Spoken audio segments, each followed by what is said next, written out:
Hello there, it's Carrie Rhodes here. Welcome back to my YouTube channel. In today's video, I am playing with brand new dies from Tim Holtz, created for Sizzix and their Christmas release.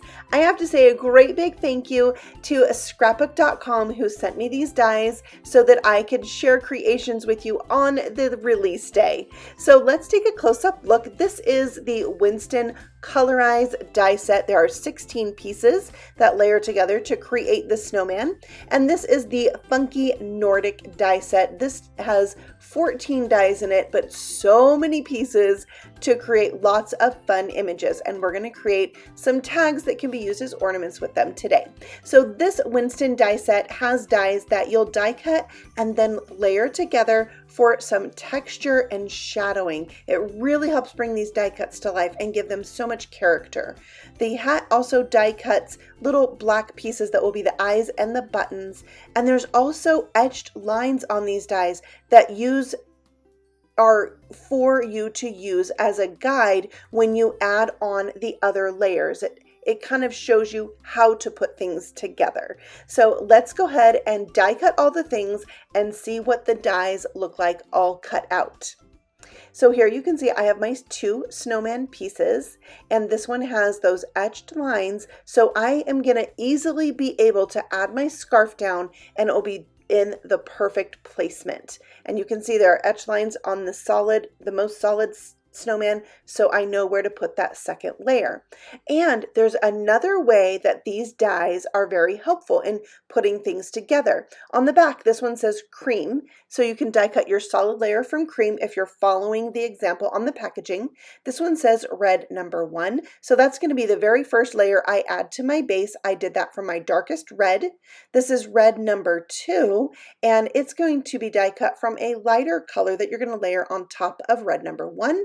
And red number 3 is the final layer. I die cut this from the same exact color as red number 2, and it just adds another layer of texture and gives it some shadowing. Like, you don't even have to ink the edges of these and you're going to get that shadowing. There are 2 dies for the holly leaves, the berries, and the nose as well. You can see my hat, I die cut from black, and the second layer from gray. It's a very simple one to line up with those etched lines. I find it so very helpful, very clever too. I really appreciate when dies are helpful, when they almost act as a tool. All right, so now there's this adorable little accent piece for the snowman, this broom. I think it's really cute how you can layer up the end of the broom for so much dimension and texture. All right, so let's go ahead and glue this together, and you'll see how easy it is to line these pieces up.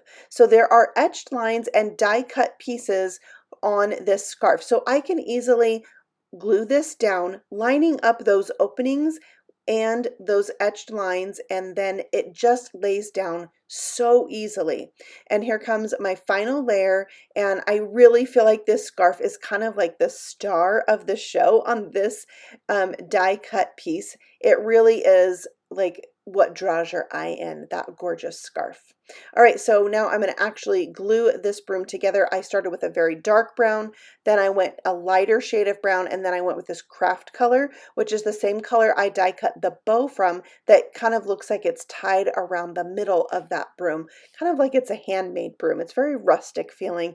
I like the rustic feel of these 2 Christmas dies in this release. They're really make for fun ideas for this holiday season.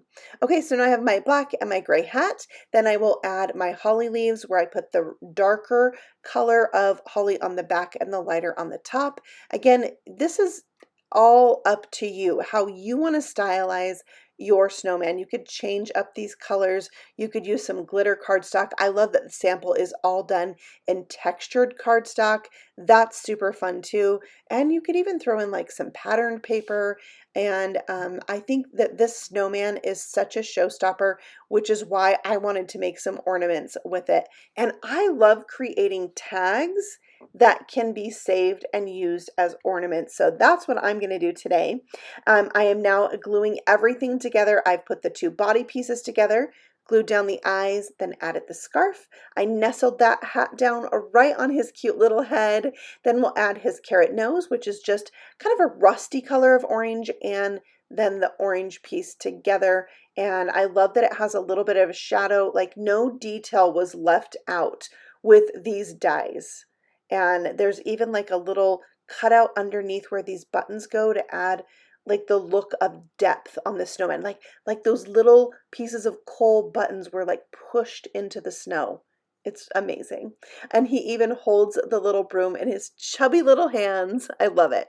So to create my tags, I am bringing in this paper pack that I also got from scrapbook.com. I love the papers in this pack. Like buffalo check, black and white, so classic. You can use it on anything. There's also some like cards you could cut out to be the focal point of a card, and then I'm going to use this snowflake piece that has like a wood grain background.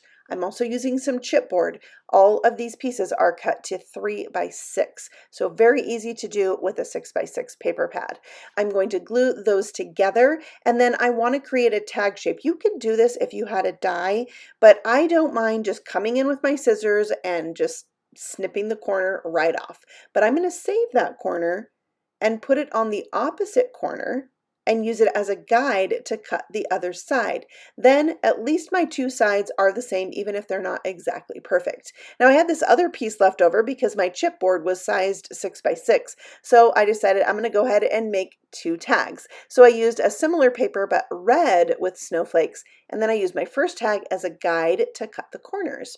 Next, I added some vintage photo with my domed blending tool all the way around the edge of both tags, just to give them a little bit of a vintage feel, because I do feel like these die cuts in this Christmas release have that kind of vintage vibe. And I added a little splatter to those, a little bit of water, just to kind of soften out that kind of sponged ink. Now I stacked both of these up, and I used my Crop-A-Dile to punch out a circle in the top of both of them at the same time. I love how well that thing takes a bite out of chipboard. I'm going to glue down my snowman to this very first tag with the kind of craft colored background, and then I need some cute things to go on my other tag. So I'm bringing in that funky Nordic die set. Let's take a look at all the dies that come in here. Like I said, there are 14 dies, but some of the dies cut out more than one piece. Several of them do. Only a few of them cut out one thing. But you can see there are leafy things, there are flowers, holly leaves, a mountain, a barn, a bird, a scalloped piece. It's, wow, a candle, a shooting star with other little stars.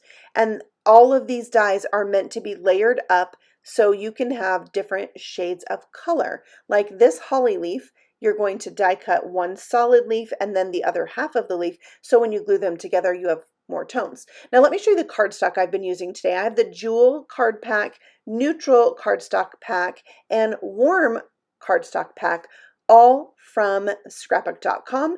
These papers are 85 pound, they're smooth, and one cool thing about them, besides that they have them in slimline and A2 size, they have a white core. So if you want to tear it and have that white core show, this is the paper to get.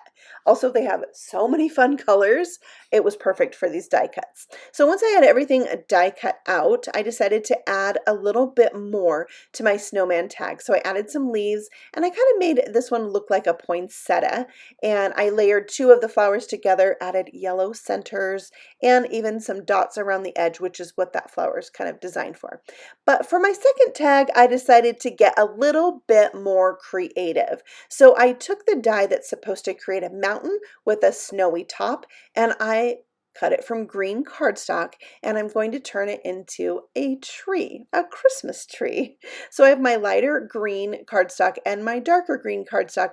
I'm going to offset those with a foam square for the bottom of my tree, and then this little scraggly piece that's supposed to be the snow, I'm setting it up a little higher than it would if you were making it into a mountain, and that would be the snowy top, and that gives it more of a feel of a tree. And then I can add the stem, which was actually from the candle die, and the star from the shooting star to the top, and then I'll use some of the extra stars to decorate this. But you could also use those red circles that are for the kind of poinsettia flower, or at least I turned it into a poinsettia to decorate your tree. I added the holly and some berries at the top of the tag, and the berries kind of get lost because I do have a red background. I will fix that here shortly. Now I had some leftover paper from each of those tags, so I glued the opposite paper onto the back of the tags, and that's where you could write your own personalized message, maybe the year that it was made, whatever you would like to the back. You could even add another scene to the back. So if this was hanging on the tree and it turned around, you would have something cute on the back too. Next, I decided the back needed a little bit of that distressing as well. So I went ahead and added more of the vintage photo to help, just make that more cohesive. I brought in some perfect pearls and I mixed it up with a bit of water, and then I'm going to splatter these tags like there's no tomorrow. By the way, I love splatter. Yeah, it's my thing, and I think this really adds to that kind of vintage fun feel of these tags. Plus it looks a little bit snowy, and what is a Christmas ornament without some sparkle? So I love it. And now I'm adding some red gems to the berries for the holly and some yellow gems for the center of my poinsettia. I just thought it needed a little extra punch on both of those areas of these tags. Next, I have some jute twine that I'm going to add to the top of these. I'm tying in a very loose knot because later it will be added to a gift, and I don't want it to be tied too tight. And it could be tied in a bow then, or tied in a similar fashion but tightened down later. And then I needed a little bit more embellishment, so I have some red and white baker's twine and some tiny little Christmas bells that I found in my stash, and I'm going to use those by threading them onto that red and white twine and then tying this around that jute cord, and they have a nice little jingle, a fun pop of color, that metallic look that just adds, I don't know, that little extra something that these tags need. I had so much fun making these. I thought it was really fun to turn that mountain into a Christmas tree. I also took some of the branch-like pieces that look like tree branches and thought you could arrange them to look like a snowflake. So there's lots of fun to be had with those funky Nordic dies that maybe aren't shown on the packaging, and you can just play with them and explore. So I thank you so much for stopping by and letting me share these super cool new dies. You can find them at scrapbook.com. I'm going to have all of that linked for you in the description box below, so make sure you check that out, and I will see you again on the next video. Happy stamping! Bye!